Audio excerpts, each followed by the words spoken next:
Hi Pisces, hope you're doing well. Thank you for visiting my channel, 1111 Pinoy Tarot. In today's reading, let's take a look your romantic love life for this week of May 2024. Tingnan natin ang romantic intention ng inyong new person that you're currently dealing with, or a returning person sa buhay mo. Let's see what's happening or what will happen this week. Pwede niyong panoorin ang inyong moon, rising, and Venus placements. Thank you Pisces. Please subscribe, comment, share, and tap the bell. Let's see how your love life unfolds and what you can expect. Pisces. Romantic situation. Certain emotions for Pisces.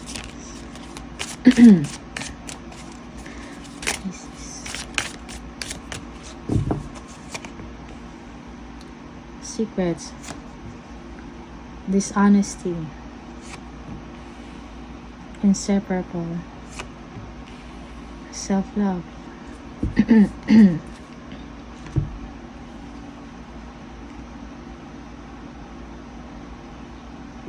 Okay. Secrets. I haven't told you everything. Okay. Yung partner ninyo or someone that you're dealing with, merong mga information or mga bagay na hindi mo pa lubos alam. Okay? Not everything you know about him or her, Pisces. Siguro may mga sikreto. Okay? Merong pagsisinungaling na nangyari. Maybe yung background niya, family background, or mga group of friends niya, hindi mo pa alam, or hindi mo pa kilala. Okay? May ginagawa siya outside your relationship that you don't know about. Pisces. Dishonesty. By lying, I ripped us apart. Okay? So, clear no na merong pagsisinungaling, lying, dishonesty, hindi pagsasabi ng lahat, or not being transparent, hindi nagsasabi ng totoo, Pisces. And this is something na nagbigay sa'yo ng stress. Okay? Because of this, nagkaroon ng hiwalayan. Okay? Hindi pagkaintindihan. You are not communicating with him or her anymore. Okay? Merong tampuhan na nangyari, but separation, okay, meron. Nag-separate kayo, Pisces. Or simple, hindi lang kayo nagko-communicate na. You stop communicating with him or her. Hindi ka na nagpaparamdam. Inseparable. Our love is always there, despite the distance. Okay? Despite the distance, so, definitely for some of you, you are dealing with someone who is far from you. Maybe he or she is living abroad or working abroad. Okay? But despite of the distance, kahit magkalayo kayo, okay, nandyan pa rin nararamdaman yung pagmamahal nyo sa isa't isa. You care for each other.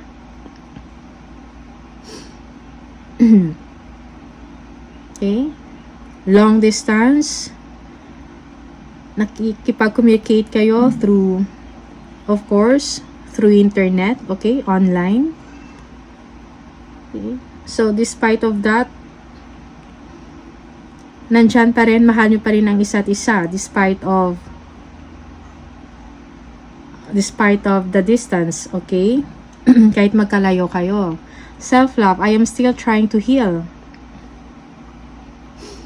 So, nasaktan ka talaga sa nangyari, okay? Because of the dishonesty, okay? Merong isa sa inyo, hindi nagsasabi ng totoo kung ano nangyayari sa isa. Okay? or hindi nagsasabi ng lahat na dapat malaman ng isa, okay? And natuklasan. For some of you, hindi makaget over. For some of you, is now experiencing healing. Okay? Kailangan maka-recover. Nagpapagaling pa sa pain, sa disappointment na nangyari sa inyo, Pisces.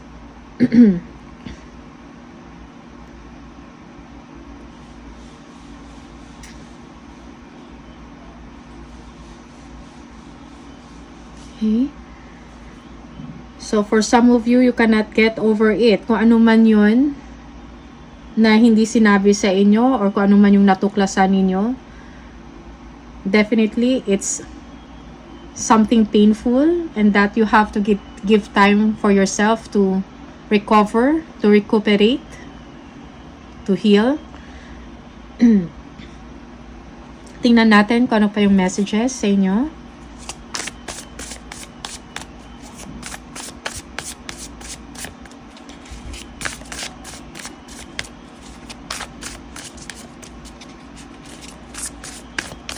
Okay. May mga tinatagong sekreto ang inyong partner and you discovered it. It is something na nag-cause ng inyong hiwalayan, Pisces. Okay. Yeah.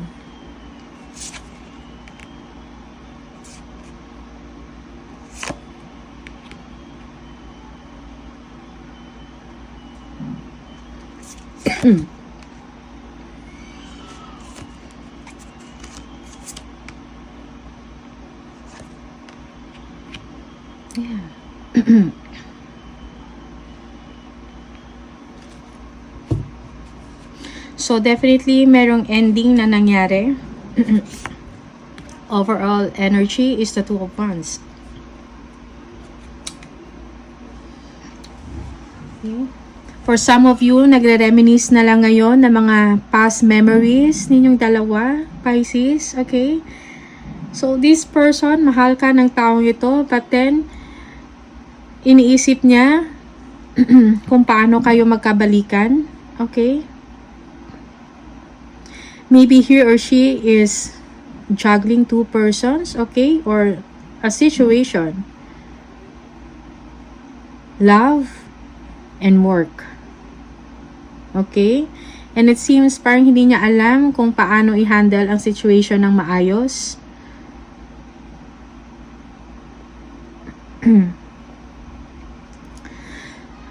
So, yung partner ninyo, kailangan niyang maging confident, okay? Kailangan niyang mag-stand up para ayusin kung ano yung sitwasyon ninyo. That's what you want.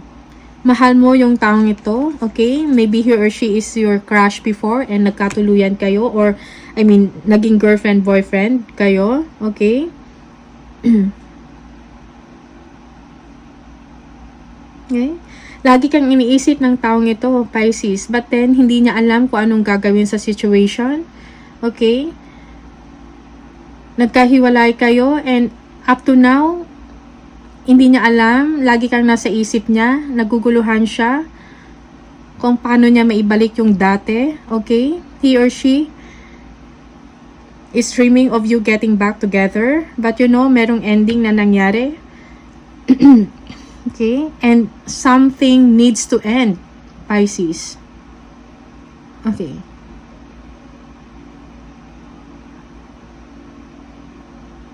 Yeah. But for some of you, you are okay. You are healing and at the same time, unti-unting bumabalik ang inyong confidence sa sarili. Pisces. Okay? And this person, hindi niya alam kung anong gagawin niya. Maybe he's juggling two persons, no? You and the other person. You and the work. Okay? Lagi siyang nag-iisip.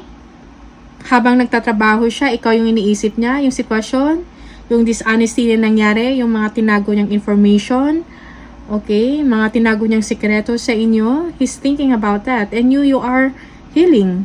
Here you are, you're okay. Okay? Gusto mo tong tao na to, okay? But then again, sa nangyari, it's like, you know, I'll just move on. And you're getting yourself back, Pisces. Okay? So, this person is thinking about you. Thinking about you. Okay? Nagre-reminisce sa mga memories ninyong dalawa. How he or she wish to, that the two of you will come back. Back in each other's arm. Okay? Pisces.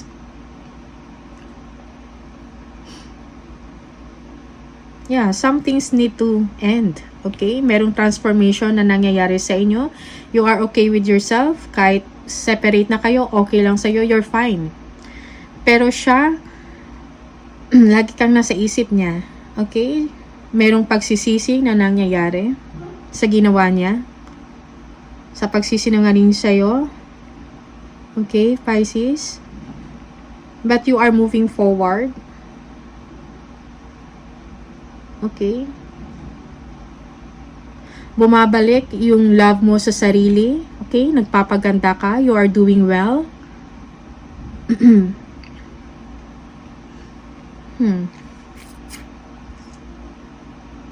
Maybe you are dealing with a Libra.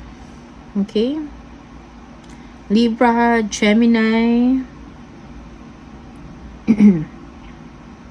or Aquarius. So, air sign.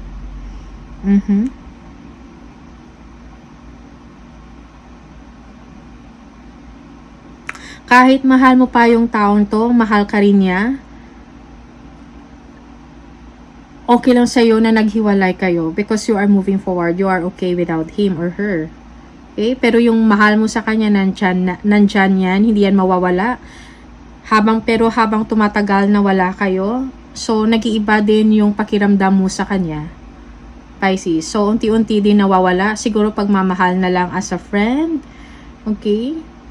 Or hindi na ganun kalalim or kadip yung pagmamahal mo sa kanya habang tumatagal na hindi kayo magkasama, hindi kayo nagkakausap. Okay? But this person is keep on thinking about you. Pisces. Okay? So, let us see ano pa yung mga messages sa inyo.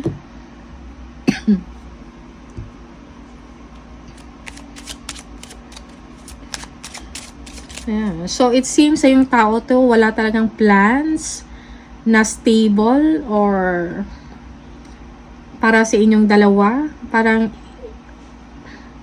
alam mo yun? Parang hindi niya alam kung anong gagawin niya eh. Parang walang direksyon. Wala siyang stable or seryosong, ano tawag dito? Yung plano para sa inyong dalawa. Okay? I'm so sorry, Pisces. Pero ito yung energies na lumalabas. Okay? Ito yung feels sa reading ninyo. Okay? But you are okay. You are moving forward. You are healing. You're getting your confidence back. Okay? You are beautiful, confident, charming. Okay? You're doing well in your job. Okay? Very talented, creative. This one. Okay?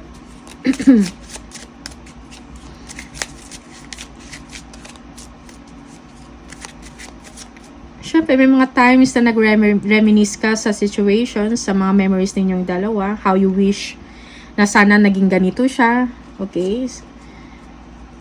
Na naging maayos, na hindi siya nagsinungaling, naging tapat siya sa inyo. Okay? Pero hanggang doon na lang yun, Pisces. We will be together again. Okay? So, sa isip niya, hindi siya nawawala ng pag-asa.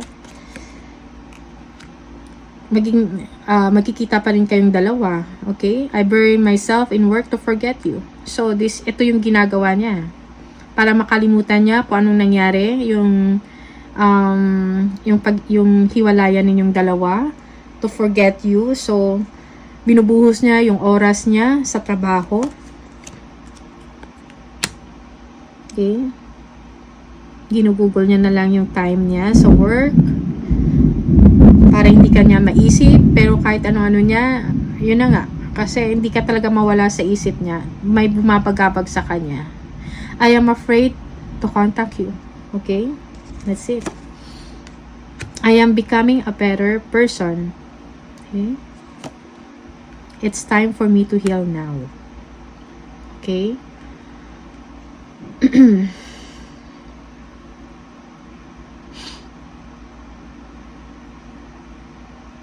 So, he or she will come to realize soon. Okay? Na realize na everything is over. So, parang mga alaala na lang or memories na lang. Yung naiwan. Okay? Okay? Kailangan niya rin mag-heal. Pisces. So, that's it, Pisces. Nasa inyo ang desisyon kung ano yung gagawin. But now you are okay. You feel confident about yourself. You are healing. And this person keep on thinking about you. Binubuhusan na lang yung oras niya sa trabaho. Okay? Alam niya, may mali siya. That's why he is afraid to contact you. And wala siyang ibang choice is kundi to become a better person. Okay? To get healed as well. Okay? So that's it, Pisces. Thank you so much. See you on the next video. Bye!